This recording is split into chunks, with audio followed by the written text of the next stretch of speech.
वे drama Hindi में आपका स्वागत है।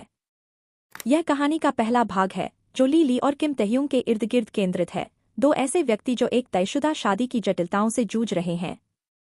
यह कथा उनके भावनात्मक संघर्षों, सामाजिक अपेक्षाओं और उनके रिश्ते की विकसित होती गतिशीलता को गहराई से दर्शाती है।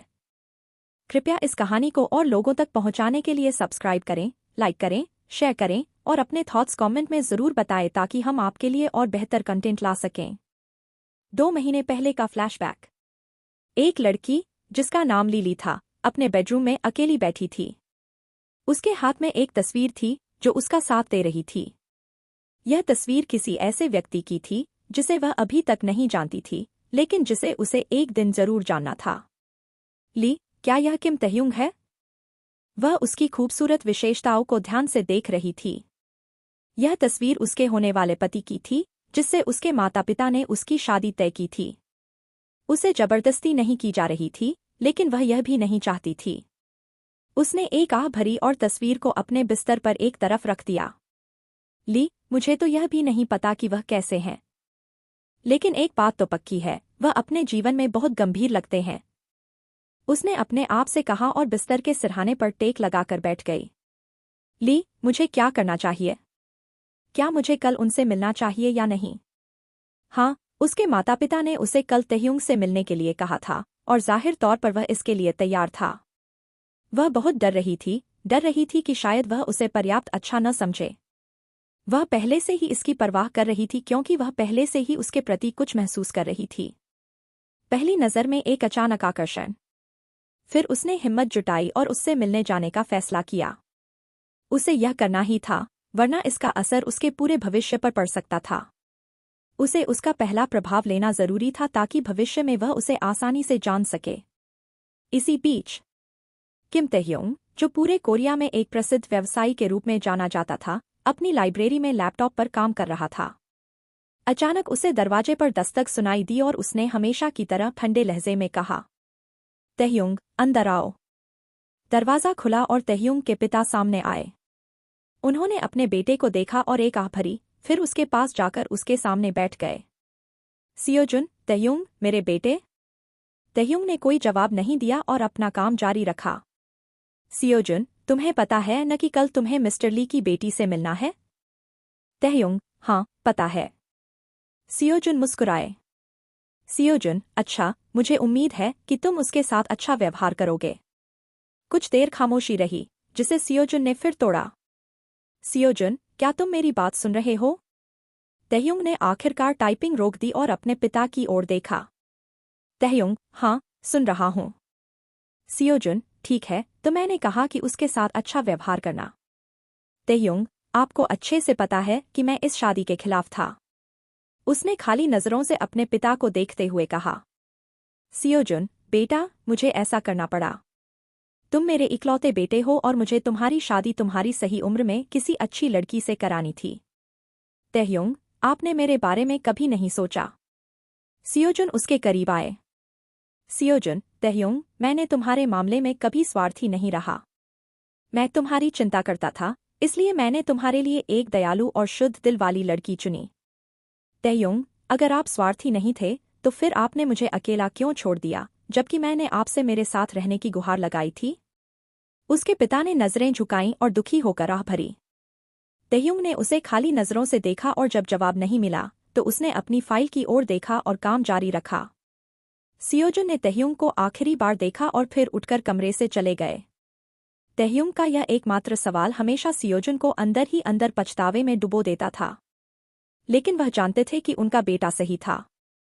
तहयुंग को अच्छे से पता था कि अगर उसके पिता उसे उसकी सौतेली माँ के साथ अकेला छोड़ देंगे तो क्या होगा। अगले दिन ली ने तैयार होने के बाद खुद को आईने में देखा। ली, क्या मैं ठीक लग रही हूँ? अचानक उसे दस्तक सुनाई दी और उसने कहा, ली, अंदर आओ। दरवाजा खुला और ली की माँ सामने आई। ली को देखते ही वह खुलकर मुस्कुराईं। आरम, ली, तुम बहुत सुंदर लग रही हो। ली मुस्कुराई। ली, धन्यवाद, मम्मी। वह अपनी माँ के पास गई और उन्हें गले लगाया। जल्द ही आरम ने कहा, आरम, उनके साथ अच्छे से पेश आना। ली ने गले से अलग होकर अपनी माँ को हल्की मुस्कान के साथ देखा। ली, मम्मी, मुझे आपके और पापा के मेरे जीवन साथी के चयन पर कोई शक नहीं है। मैं अच्छे से पेश आने की पूरी कोशिश करूंगी। आरम मुस्कुराई और उसका सिर थपथपाया। आरम, अच्छा, अब चलो। तुम्हारा ड्राइवर इंतजार कर रहा है। ली ने अपना फोन लिया और सिर हिलाया। वह और तहयुंग दोपहर के भोजन के लिए बाहर जा रहे थे, इसलिए उसने ज्यादा खुला या आकर्षक कपड़ा पहनने की जहमत नहीं उठाई, क्योंकि यह कोई रात का रोमांटिक डिनर भी नहीं था। जल्द ही मां बेटी नीचे पहुंची और तभी ली के पिता ने ली को देखा। वह सोफे से उठे और उसकी ओर मुस्कुराए। ली उनके पास गई और उन्हें गले लगाया। जी हो, उनके साथ अच्छा व्यवहार करना। ली, करूंगी, चिंता मत करो। जी हो, मुझे पता है कि तुम मुझे कभी निराश नहीं करोगी। ली ने गले से अलग होकर अपने माता पिता को झुककर अभिवादन किया। ली, मैं अब जा रही हूं, आप लोग ध्यान रखना। उन्होंने सिर हिलाया और वह जल्द ही घर से निकल गई। यह सच था कि वह घबराई हुई थी, इसलिए उसका सांस कुछ देर के लिए गले में अटक गया। ली, शांत हो, कुछ नहीं होगा। वह सिर्फ तुम्हारा होने वाला जीवन साथी है, उसके साथ खुलकर बात कर। उसने अपने आप से कहा और ड्राइवर ने उसके लिए दरवाजा खोला, जिससे वह कार में बैठ गई। ली, धन्यवाद। ड्राइवर, आपका स्वागत है, मिस ली। यह कहकर ड्राइवर अपनी सीट पर बैठा और रेस्तरां की ओर चल पड़ा। पूरी यात्रा के दौरान ली केवल घबराई और चिंतित थी। उसने शांत रहने की कोशिश की, लेकिन उसका दिल उसे ऐसा करने नहीं दे रहा था। 25 मिनट बाद ड्राइवर ने कार पार्क की और बाहर निकला, फिर ली की ओर के दरवाजे को खोला। ली घबराते हुए बाहर निकली। उसने ड्राइवर को हल्का सा झुककर अभिवादन किया और उसने भी जवाब में झुककर अभिवादन किया। उसने हिम्मत जुटाई और रेस्तरां के अंदर चली गई। ली ने रेस्तरां का जायजा लेने के लिए चारों ओर देखा, यह काफी महंगा लग रहा था। लेकिन उसके लिए पैसा मायने नहीं रखता था, केवल तहयुंग का दिल और उसके प्रति उसका सम्मान मायने रखता था। वह रेस्तरां में और आगे बढ़ी, उसे ढूंढने की कोशिश की, लेकिन वह नहीं मिला। फिर वह रिसेप्शनिस्ट के पास गई और बोली, ली, नमस्ते, मैडम। रिसेप्शनिस्ट ने उसकी ओर देखा और मुस्कुराई। रिसेप्शनिस्ट, जी, मैडम, मैं आपकी कैसे मदद कर सकती हूँ? ली, क्या आपके पास मिस्टर किम तहयुंग के नाम से कोई टेबल बुकिंग है? रिसेप्शनिस्ट, कृपया मुझे 1 सेकंड दीजिए। उसने अपने कंप्यूटर पर खोजा और जल्द ही ली की ओर मुस्कुराई। रिसेप्शनिस्ट, क्या आप मिस ली हैं? ली ने सिर हिलाया। रिसेप्शनिस्ट, वह अभी तक नहीं आए हैं, शायद। मैं एक वेट्रेस को कहती हूँ कि वह आपको आपकी टेबल तक ले जाए। ली ने झुककर धन्यवाद दिया। ली, धन्यवाद। रिसेप्शनिस्ट, कोई बात नहीं, मिस ली। फिर उसने अपना फोन उठाया और किसी को बुलाया। रिसेप्शनिस्ट, मिया, यहाँ आओ, तुम्हें मिस ली को टेबल नंबर 5 तक ले जाना है। कुछ देर बाद एक महिला, या यूं कहें कि एक वेट्रेस आई। ली को समझ नहीं आया कि क्या करे, लेकिन वह उस पर सिर्फ नाराज होना चाहती थी। उसने वेट्रेस की वर्दी पहनी थी, लेकिन वह बहुत तंग और छोटी थी। उसका शरीर बहुत ज्यादा उभर रहा था। साथ ही उसने ऊंची एड़ी की सैंडल पहनी थी, च्यूइंग गम चबा रही थी और ली को तिरस्कार भरी नजरों से देख रही थी। मिया, क्या यह मिस ली है? रिसेप्शनिस्ट ने सिर हिलाया। रिसेप्शनिस्ट, उन्हें अभी टेबल नंबर 5 तक ले जाओ। ली ने रिसेप्शनिस्ट की आवाज में गुस्सा महसूस किया, लेकिन उसे अनदेखा कर दिया। फिर मिया कहीं चलने लगी और ली चुपचाप उसके पीछे चल पड़ी। यह एक निजी क्षेत्र था, जहां केवल तहयुंग और ली की टेबल थी। मिया ने फिर ली को तेवर के साथ देखा। मिया, यह आपकी टेबल है। ली, धन्यवाद। मिया, छी। उसने तिरस्कार भरा स्वर निकाला और चली गई, जिससे ली हैरान रह गई। फिर उसने टेबल की ओर देखा और पाया कि तहयुंग अभी तक नहीं आए थे। ली, क्या वह आएंगे भी? उसे पहले से ही अपने और तहयुंग के बारे में असुरक्षाएं महसूस होने लगी थीं। फिर वह टेबल की ओर चली और धीरे से कुर्सी पर बैठ गई। उसने अपने आसपास ध्यान से देखा, अपनी घबराहट से ध्यान हटाने की कोशिश की। अचानक ली को कुछ कदमों की आहट सुनाई दी और उसने प्रवेश द्वार की ओर देखा, जहां उसे वह दिखा। किम तहयुंग। वह बिल्कुल अवास्तविक लग रहा था। उसकी सही विशेषताएं, उसका पेशेवर अंदाज में चलना, उसकी प्राकृतिक सुंदरता, उसका आभा। वह परफेक्ट था। 2 बॉडीगार्ड उसके पीछे थे, जब तक वह ली के सामने नहीं रुका और उसने उसे चुपचाप देखा। ली धीरे से उठी और दोनों ने एक दूसरे की आंखों में देखा। तहयुंग की आंखों में केवल खालीपन और ठंडक दिख रही थी और उसने यह नोटिस किया। अचानक तहयुंग ने अपने बॉडीगार्ड्स को इशारा किया और वे झुककर चले गए। अब केवल वे दोनों थे और वे चुपचाप एक दूसरे को देख रहे थे। ली को अचानक अपने दिल की धड़कन तेज होती महसूस हुई। क्या यह पहली नज़र का प्यार था? तहयुंग, तहयुंग, किम तहयुंग, उसने गहरी और ठंडी आवाज में कहा और ली के सामने वाली कुर्सी पर बैठ गया। लेकिन ली उसे पूरे समय देखती रही, एक शब्द भी नहीं बोली।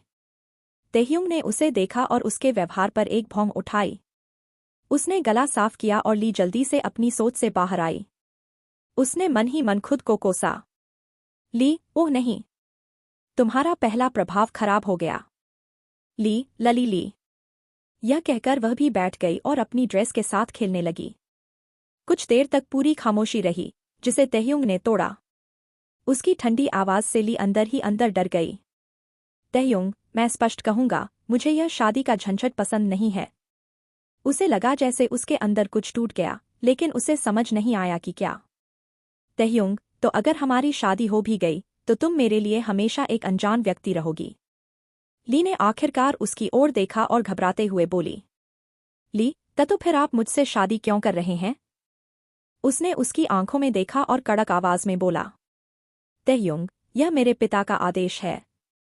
ली ने नजरें झुकाईं और दुखी होकर हल्का सा हम किया। तहयुंग, तो अगर तुम शादी के बाद मेरी पत्नी की तरह व्यवहार करना चाहती हो तो करो, मुझे कोई फर्क नहीं पड़ता। वह चुप रही और सामने रखे पानी के गिलास को उठाकर थोड़ा सा पानी पिया। दूसरी ओर तहयुंग का पहला प्रभाव कुछ खास नहीं था। बस एक शर्मीली और शांत महिला, न ज्यादा न कम। लेकिन उसे थोड़ा सुकून महसूस हुआ, क्योंकि बाद में जब वे एक ही घर में होंगे तो ली उसे काम के दौरान परेशान नहीं करेगी। यह नहीं भूलना चाहिए कि तहयुंग एक कामकाजी व्यक्ति था और उसे उन लोगों से नफरत थी जो उसके काम में बाधा डालते थे। तहयुंग, अगर तुम इस तरह का जीवन स्वीकार करती हो तो मेरे पास कहने को कुछ नहीं है। ली ने हल्का सा सिर हिलाया। अचानक मिया, वेट्रेस, ऑर्डर लेने आई। लेकिन जब उसने तहयुंग को देखा तो उसका जबड़ा खुला रह गया। उसे तहयुंग बहुत आकर्षक और सुंदर लगा। लेकिन जब उसने ली को देखा तो उसका गुस्सा भड़क उठा। मिया, छी, वह इसके साथ डेट पर है।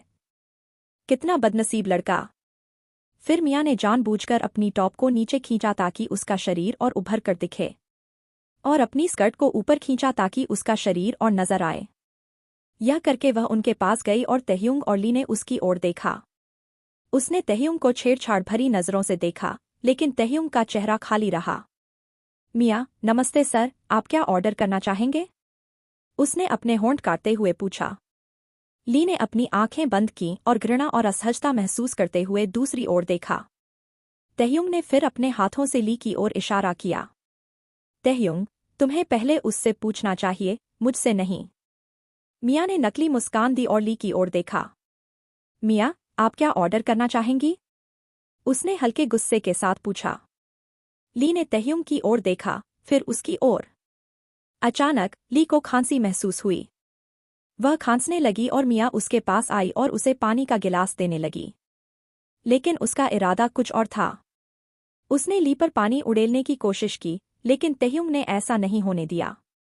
उसने अपनी कांटा उठाया और कमरे के उस पार फेंक दिया। कांटा मिया की आंखों के सामने से गुजरा और उसके बगल की दीवार में जाकर लगा। मिया ने अपनी आंखें चौड़ी की और कांटे की ओर देखा, फिर तहयुंग की ओर। और उसे और डर तब लगा जब तहयुंग ने अपना खाली भाव बनाए रखा। अचानक तहयुंग ने अपनी उंगलियां चटकाईं और उसके बॉडीगार्ड्स अंदर आए। उन्होंने उसे झुककर अभिवादन किया। तहयुंग, अभी मैनेजर को बुलाओ, उसने ठंडे लहजे में कहा और वे सिर हिलाकर चले गए। कुछ मिनट बाद मैनेजर दौड़ते हुए आया और सभी ने उसकी ओर देखा। उसने तहयुंग को झुककर अभिवादन किया। मैनेजर, मिस्टर किम, मैं आपकी कैसे मदद कर सकता हूं? तहयुंग, यह कौन है? उसने मिया की ओर देखते हुए मैनेजर से पूछा। मैनेजर ने नजरें झुकाकर जवाब दिया, तहयुंग से आंखें मिलाने की हिम्मत नहीं थी। मैनेजर, मिस्टर किम, यह मिया है। एक नई वेट्रेस, वह कल ही जुड़ी है। तहयुंग ने अपनी बीच की उंगली में पहनी हरी अंगूठी के साथ खेलते हुए उसे चुपचाप देखा। मियाँ अचानक घबरा गई और नजरें झुका लीं, लेकिन ली इस समय बहुत हैरान थी। एक बात उसके लिए पक्की थी, तहयुंग का आभा किसी को भी कभी भी डरा सकता था। तहयुंग, क्या उसे सम्मान और उचित कपड़े पहनने का मतलब पता है? मैनेजर ने झुककर माफी मांगी। मैनेजर, मुझे बहुत खेद है, मिस्टर किम। तहयुंग, क्या उसे पता भी है कि मैं कौन हूं और मेरे सामने बैठी यह महिला कौन है? उसने महिला कहकर ली का जिक्र किया। मैनेजर, मुझे खेद है, मिस्टर किम।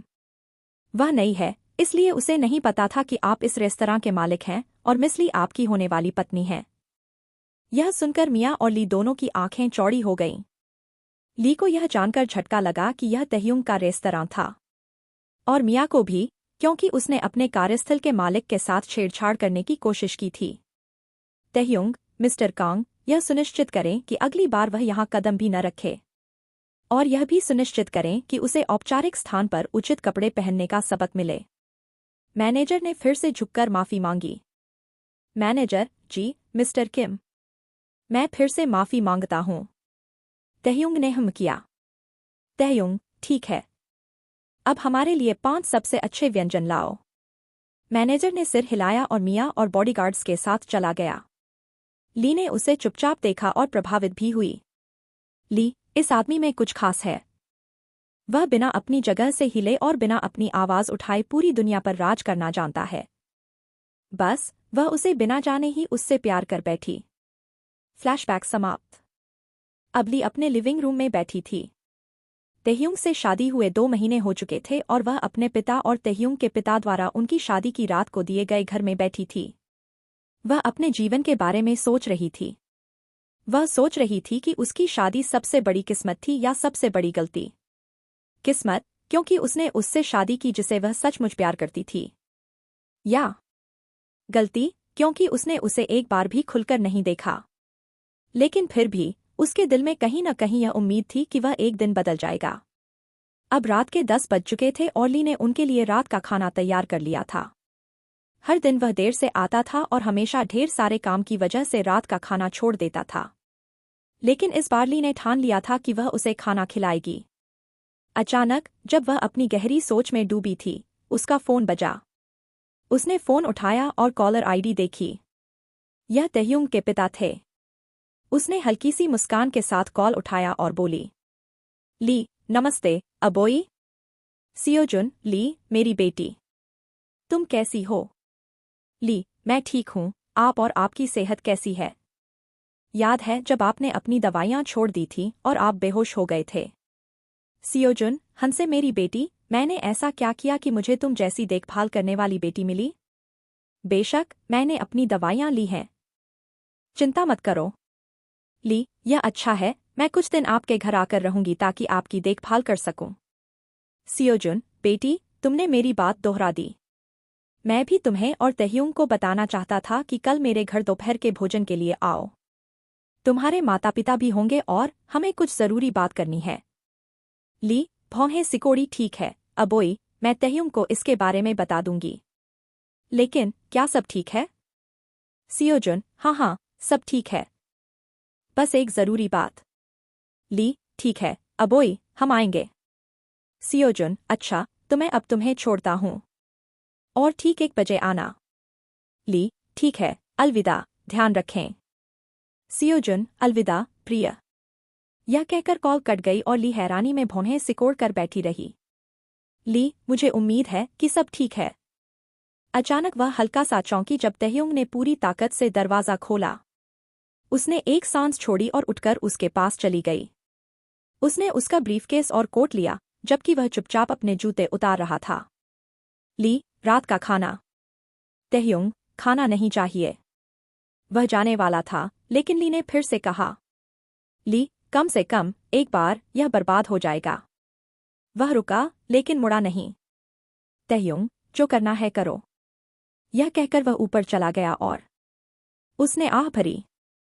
फिर वह उनके साझा बेडरूम में उसके पीछे गई और अंदर चली गई। कम से कम एक चीज के लिए ली आभारी थी, तहयुंग को उसके साथ कमरा साझा करने में कोई समस्या नहीं थी। वह सीधे अपना तौलिया उठाकर बाथरूम में नहाने चला गया। ली ने उसका सामान सही जगह पर रखा और तहयुंग के लिए रात का खाना परोसने फिर से नीचे चली गई। रसोई में प्रवेश करते ही उसने काम शुरू किया, साथ ही गहरे विचारों में डूब गई कि तहयुंग के पिता ने क्या कहा था। वह इस बात को लेकर हैरान थी कि उन्होंने उसे और तहयुंग को अपने घर क्यों बुलाया।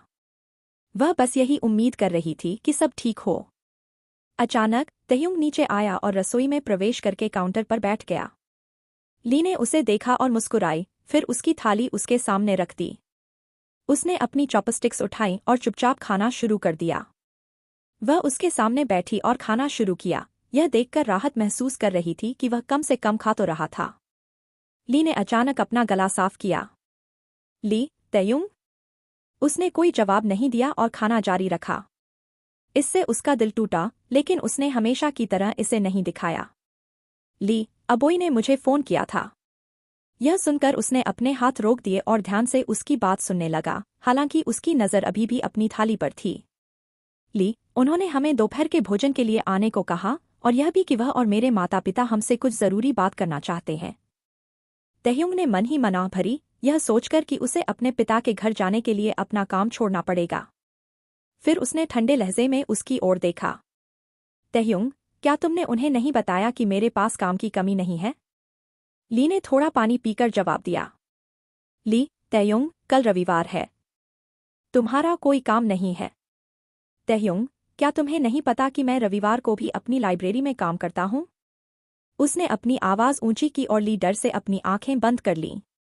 उसने गले में अटकी सांस छोड़ी और हिम्मत जुटाकर बोली। ली, लेकिन काम तो पूरी जिंदगी चलता है, एक खत्म होता है तो दूसरा आता है। यह ठीक है। तहयुंग, यह ठीक नहीं है। तुम अच्छे से जानती हो कि मुझे काम के मामले में समझौता करना नफरत है। ली ने सिर हिलाया। ली। तहयुंग ने अपनी चॉपस्टिक्स जोर से रख दी और उठ गया, अपनी कुर्सी को पूरी ताकत से पीछे धकेलते हुए। फिर वह ऊपर चला गया और ली ने अपना माथा पकड़ लिया। ली, मैं उसके साथ क्या करूं? उसने आह भरी और खाना भी बंद कर दिया क्योंकि उसकी भूख खत्म हो चुकी थी। जल्द ही उसने रसोई साफ की और घर की सारी लाइटें बंद करके ऊपर चली गई। जब वह अपने कमरे में पहुंची तो उसने देखा कि वह पहले से ही सो चुका था। उसने उसे देखकर मुस्कुराया। चाहे वह उससे कितनी भी नफरत करे, ली का इस आदमी के लिए प्यार हर दिन और बढ़ता जाता था। फिर उसने अपनी रात की दिनचर्या पूरी की और सो गई। अगले दिन दोपहर के 12:30 बज चुके थे जब आखिरकार ली और तहयुंग तैयार हुए। ली ने अपनी बालियां पहनी और फिर तहयुंग की ओर देखा, जो अपनी घड़ी ठीक कर रहा था। जल्द ही उसने अपना फोन लिया और तहयुंग ने अपनी पसंदीदा अंगूठी उठाकर पहन ली। अब वे पूरी तरह तैयार थे और कमरे से बाहर निकलकर घर से भी निकल गए। ली ने दरवाजे को सुरक्षित रूप से ताला लगाया और चाबियां अपने पास रख लीं। इसके बाद वे कार की ओर बढ़े और ड्राइवर ने उनके लिए दरवाज़ा खोला। वे बैठ गए और हमेशा की तरह ली ने ड्राइवर को धन्यवाद दिया। अब जब वे चल पड़े तो ली ने अचानक कहा। ली, तहयुंग, क्या हम अबोई के लिए कुछ फल खरीद सकते हैं? पिछली बार उन्हें तेज बुखार था तो मुझे यकीन है कि उनकी सेहत कमजोर हो गई होगी। तहयुंग ने उसकी ओर देखा। तहयुंग, चलो उनके लिए एक इमारत ही खरीद लें, उसने ठंडे लहजे में कहा और ली ने आह भरी। ली, मिस्टर, कृपया एक फल की दुकान पर रुकें। ड्राइवर ने सिर हिलाया और वह अपनी सीट पर पीछे टेक लगाकर बैठ गई। तहयुंग ने अपनी जबड़ा भींच लिया और खिड़की से बाहर देखने लगा। कुछ देर बाद ड्राइवर रुका और ली ने कहा। ली, धन्यवाद, मेरे लिए रुकें। यह कहकर वह कार से उतरी और दुकान के अंदर चली गई। इस बीच तहयुंग ने अपनी खिड़की नीचे की और अपना हाथ बाहर निकालकर उंगलियां चटकाईं। तहयुंग के ठीक पीछे अपनी कार में मौजूद बॉडीगार्ड्स तुरंत उतरे और दुकान के सामने खड़े हो गए। इसका एकमात्र कारण था ली की सुरक्षा। तहयुंग एक बहुत सफल व्यवसायी था, इसलिए खतरा हमेशा उसके आसपास हवा की तरह मौजूद रहता था। और अपनी पत्नी को सुरक्षित और संरक्षित रखना उसकी प्राथमिकता थी, भले ही उसने उसे अपनी पत्नी के रूप में स्वीकार नहीं किया था। 15 मिनट बाद वह दुकान से बाहर आई और बॉडीगार्ड्स ने उसका बैग ले लिया। ली, धन्यवाद, उसने उन्हें मुस्कुराकर कहा और उन्होंने झुककर अभिवादन किया। जल्द ही वह कार की ओर चली और फिर से बैठ गई। और ड्राइवर सियोजुन के घर की ओर चल पड़ा। समय छलांग। ली और तहयुंग कार से उतरे और हवेली के अंदर चले गए, उनके पीछे बॉडीगार्ड्स थे जो फलों के बैग ले जा रहे थे। जैसे ही वे अंदर पहुंचे, सियोजुन, आरम और जीहो तुरंत सोफे से उठे और खुलकर मुस्कुराए। सियोजुन, मेरी बेटी आखिरकार आ गई। ली तुरंत उनके पास गई और उन्हें जोर से गले लगाया। ली, अबोई, मुझे आपकी बहुत याद आई। आपकी सेहत अब कैसी है? सियोजुन ने गले लगाते हुए उसके सिर को सहलाया। सियोजुन, मैं ठीक हूं और मुझे भी तुम्हारी बहुत याद आई। ली ने गले से अलग होकर अपने माता पिता को गले लगाया। जी हो, मेरी बेटी कैसी है? ली, मैं बहुत अच्छी हूं। आरम, तुम थोड़ी कमजोर लग रही हो, क्या तुम सचमुच ठीक हो? ली ने अलग होकर मुस्कुराया, अपनी उदासी छिपाने की कोशिश की। वह कैसे बता सकती थी कि तहयुंग ने कभी उसके साथ खाना नहीं खाया, सिवाय पिछली रात के। और जब वह उसके साथ नहीं खाता था, तो वह हमेशा अपनी भूख खो देती थी। ली, मैं अपनी देखभाल करती हूँ, शायद यह सिर्फ आपकी चिंता है। वे मुस्कुराए और फिर बुजुर्गों ने तहयुंग की ओर देखा जब उसने उन्हें झुककर अभिवादन किया। तहयुंग, नमस्ते। जी हो, नमस्ते, बेटा। आरम, भगवान तुम्हें आशीर्वाद दे। सियोजुन, आओ, बैठो। दोपहर का भोजन अभी तैयार हो रहा है। वे सभी बैठ गए और कुछ देर तक खामोशी रही, जिसे सियोजुन ने तोड़ा। सियोजुन, ली, यह क्या है? उसने टेबल पर रखे फलों की ओर इशारा किया और ली ने उसे देखा, फिर तहयुंग की ओर और फिर सियोजुन की ओर देखा। ली, तहयुंग ने आपके लिए फल खरीदे हैं क्योंकि आपकी सेहत पहले जैसी नहीं है, इसलिए। तहयुंग ने मन ही मन भौंहें सिकोड़ी और उसे खाली नजरों से देखा। उसने आंखों के कोने से उसे देखा और घबराकर मुस्कुराई। दूसरी ओर, सियोजुन ने खुशी से अपनी आंखें चौड़ी की और खुलकर मुस्कुराए। सियोजुन, सचमुच? ली ने सिर हिलाया और तहयुंग ने मन ही मन आह भरी और अपनी गोद की ओर देखने लगा। सियोजुन, यह तुम्हारी बहुत मिठास है, बेटा।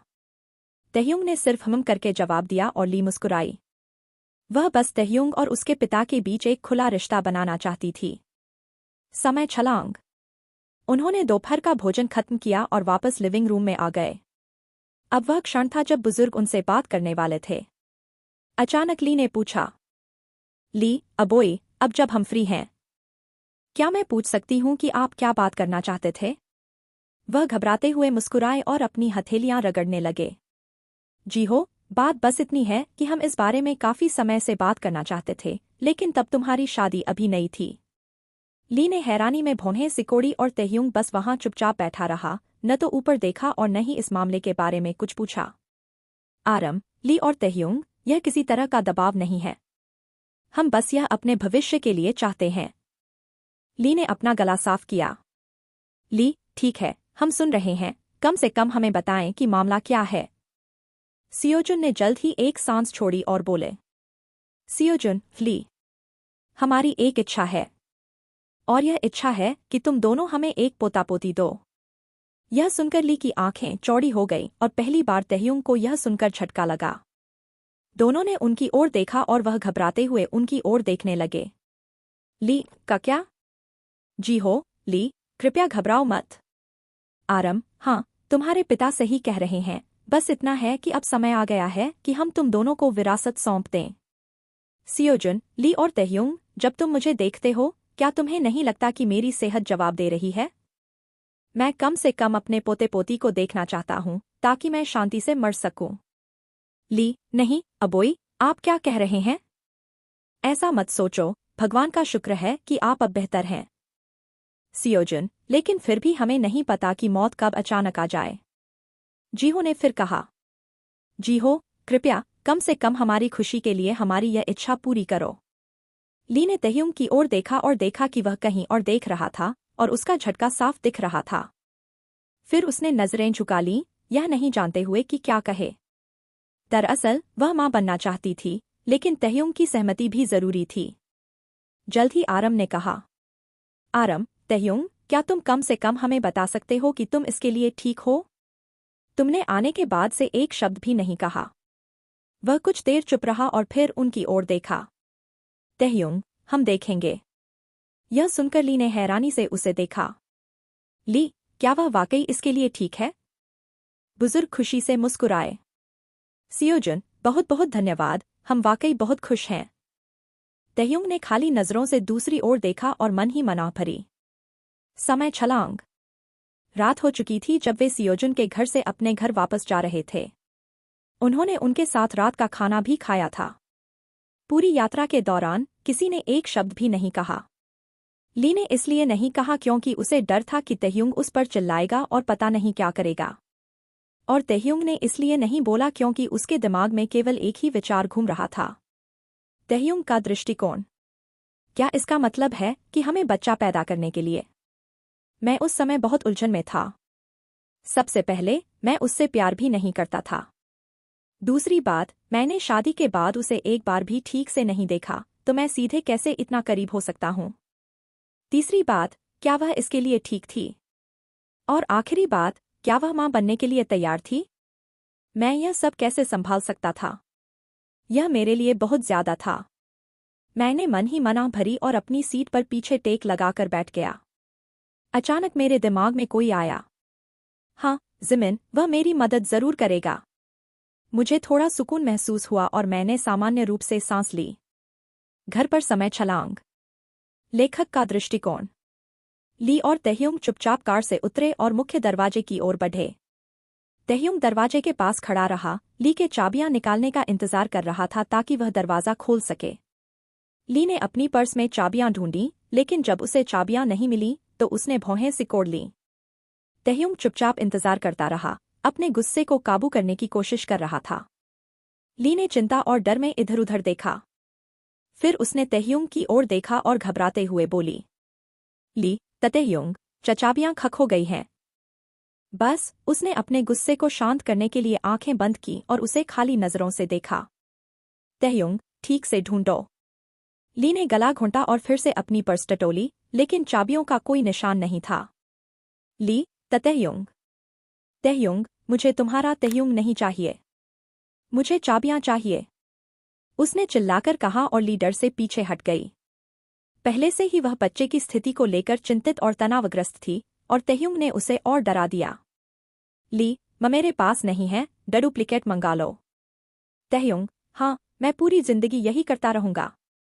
तुम चीजें खोती रहो और मैं नई मंगवाता रहूं। ली, माफ करें।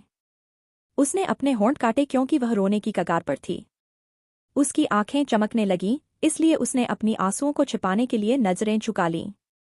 तहयुंग ने हांफते हुए अपना फोन निकाला और किसी को कॉल किया। जल्द ही उस व्यक्ति ने कॉल उठाया। तहयुंग, नमस्ते, जिमिन। जवाब देने की बजाय तहयुंग को पृष्ठभूमि में कुछ असहज आवाजें सुनाई दीं। उसने गुस्से में अपनी आंखें बंद की और अपना माथा मलने लगा। तहयुंग, जिमिन। उसने दांत पीसते हुए कहा और जिमिन ने आखिरकार हांफते हुए जवाब दिया। जिमिन, तहयुंग, हाँ, क्या बात है? तहयुंग, तुम कॉल क्यों उठाते हो अगर तुम अपनी पत्नी के साथ व्यस्त हो? ली ने यह सुनकर भौहें सिकोड़ लीं। लेकिन जल्द ही उसे समझ आया कि उसका क्या मतलब था और वह असहज महसूस करने लगी। जिमिन, नहीं यार, मैं पहले ही खत्म कर चुका हूं। अब बता, तुमने क्यों फोन किया? तहयुंग ने मन ही मन असहजता महसूस की, लेकिन अपनी आवाज और चेहरे को ठंडा रखा। तहयुंग, मेरे घर की चाबियां खो गई हैं, क्या तुम मेरे लिए डुप्लीकेट चाबी का इंतजाम कर सकते हो? जिमिन, यार, मैं इतनी जल्दी तुम्हारे लिए चाबी कहाँ से लाऊं? तहयुंग, मुझे नहीं पता, लेकिन मुझे चाबियां चाहिए। जिमिन, आप भरी इसमें कम से कम 2 घंटे लगेंगे। तहयुंग, मैं इंतजार कर सकता हूं। उसने ठंडे लहजे में कहा, लेकिन अचानक जिमिन ने भौहें सिकोड़ लीं। जिमिन, ली कहाँ है? क्या वह तुम्हारे लिए दरवाजा नहीं खोल सकती? तहयुंग, वह मेरे साथ है और वह ही मेरी इस स्थिति की वजह है। यह सुनकर ली का दिल टूट गया और उसने अपने गालों पर गिरते आंसुओं को छिपाने के लिए सिर दूसरी ओर कर लिया। जिमिन ने हैरानी से सांस भरी और तहयुंग ने मन ही मन भौहें सिकोड़ लीं। जिमिन, तुम मजाक कर रहे हो? ली तुम्हारे साथ बाहर अकेली है। तहयुंग, हाँ, तो? उसने बिना परवाह के जवाब दिया। जिमिन, यार, मेरे घर आ जाओ। वह एक महिला है, तुम उसे ठंड में बाहर नहीं छोड़ सकते। तहयुंग, हम ठीक हैं। जिमिन, नहीं। तुम दोनों मेरे घर आओ और यहीं सो जाओ। मैं कसम खाता हूं, तुम्हें सुबह तक चाबियां मिल जाएंगी। तहयुंग ने कुछ देर सोचा और फिर ली की ओर देखा, जो चुपके से अपने आंसू पोंछ रही थी। उसे नहीं पता था क्यों, लेकिन उस पर चिल्लाने से उसे अपराध बोध महसूस हुआ। आखिरकार हर कोई अपनी जिंदगी में गलतियां कर सकता है। तहयुंग, ठीक है। यह कहकर उसने कॉल काट दिया और कार की ओर चला गया। ली ने उसे देखा और भौंहें सिकोड़ लीं। तहयुंग कार तक पहुंचा और उसकी ओर देखा। तहयुंग, आ रही हो या निमंत्रण पत्र चाहिए? ली जल्दी से कार की ओर चली और अंदर बैठ गई। तहयुंग ने फिर ड्राइवर से कहा, तहयुंग, मिस्टर पार्क के घर चलो। उसने सिर हिलाया और उनके घर की ओर चल पड़ा। ली ने खिड़की से बाहर देखा और चुपके से आह भरी। उसे लग रहा था कि उनकी सारी परेशानी की वजह वह है। फिर उसने तहयुंग की ओर देखा और हिम्मत जुटाकर बोली, ली, माफ करें। तहयुंग, कोई बात नहीं, उसने कहा और खिड़की से बाहर देखने लगा। उसे अचानक नहीं पता था क्यों, लेकिन वह रोकर खुद को खाली करना चाहती थी। वह बस उस सही पल का इंतजार कर रही थी जब वह जी भरकर रो सके। समय छलांग। ली और तहयुंग कार से उतरे और जिमिन ने उनके लिए दरवाजा खोला। जिमिन, तहयुंग और ली, तुम दोनों को देखकर बहुत खुशी हुई। उसने तहयुंग को गले लगाया और उसने सिर्फ किया। वह ली को भी गले लगाने वाला था, लेकिन उसने सिर्फ झुककर अभिवादन किया। ली, धन्यवाद, जिमिन। वह मुस्कुराया और पीछे हट गया। तहयुंग को किसी तरह हंसी आई जब जिमिन को ली ने ठुकरा दिया। जिमिन, हे, अंदर आओ। वे घर के अंदर चले गए और लिविंग रूम में पहुंचकर सोफे पर बैठ गए। जिमिन, जूस कहाँ है, आरा? उसने अपनी पत्नी को बुलाया और वह जल्दी से रसोई से मुस्कुराते हुए बाहर आई। उसने जूस की ट्रे नीचे रखी और तहयुंग और ली को एक एक गिलास दिया। आरा, मजा लो। ली, धन्यवाद। वह मुस्कुराई और आरा भी मुस्कुराकर जिमिन के बगल में बैठ गई। आरा, मैंने पहले गौर नहीं किया, लेकिन ली, तुम वाकई बहुत सुंदर हो। तुमने मेकअप नहीं किया, ना? ली ने सिर हिलाया। ली, नहीं, मुझे मेकअप पसंद नहीं है। आरा, वाह, फिर तो मुझे कहना होगा कि तुम्हारा पति बहुत भाग्यशाली है। उसने खुशी से कहा और ली ने अजीब सा मुस्कुराया। और वहां तहयुंग था, जिसे उनकी बातों में कोई रुचि नहीं थी। जिमिन ने फिर कहा, जिमिन, तहयुंग, तुम थके हुए लग रहे हो। क्या तुम रात का खाना खाकर सोना चाहोगे? तहयुंग, मैंने पहले ही खा लिया है। जिमिन, ओह, समझा। और तुम, ली? तुमने रात का खाना खाया? ली, बेशक, पूछने के लिए धन्यवाद। जिमिन ने अपनी आंखों वाली मुस्कान दिखाई और ली को वह बहुत पसंद आई। आरा, चलो, ली, मैं तुम्हें कमरा दिखाती हूँ। उसने सिर हिलाया और दोनों लड़कियां ऊपर चली गईं। जिमिन ने फिर तहयुंग की ओर मुड़कर धीमे स्वर में कहा, जिमिन, तहयुंग, क्या तुम ली की परवाह नहीं करते? उसने मन ही मन भौंहें सिकोड़ी और अपने सबसे अच्छे दोस्त की ओर देखा। तहयुंग, और तुम यह क्यों पूछ रहे हो? जिमिन, तहयुंग, क्या तुम्हें नहीं दिखता कि वह कितनी फीकी और कमजोर लग रही है? तहयुंग, मुझे नहीं दिखता। बड़े ने छोटे को अविश्वास से देखा। जिमिन, तुम इतने बेरहम हो, मुझे नहीं पता था। जब तुम दोनों की शादी हुई थी, उसकी त्वचा चमक रही थी और वह काफी स्वस्थ थी। और केवल 2 महीनों में, मैं देख रहा हूं कि वह कितनी कमजोर हो गई है और उसकी त्वचा पूरी तरह फीकी पड़ गई है। तहयुंग, क्या ऐसा है? जिमिन, मैं शर्त लगाता हूं कि उसने कभी अपने भोजन ठीक से नहीं खाए और अगर खाए भी, तो समय पर और पर्याप्त नहीं। तहयुंग ने नजरें झुका ली, वह जानता था कि वह अपने भोजन नहीं खाती थी, लेकिन फिर उसने इसकी परवाह नहीं की। जिमिन, मैं तुम्हें बता रहा हूं, तुम्हारा यह व्यवहार किसी दिन तुम्हें तुम्हारी जिंदगी का सबसे बड़ा नुकसान देगा। उसने उसकी ओर देखा और किसी तरह उसे अचानक झटका लगा। इसके साथ ही वह उठ गया।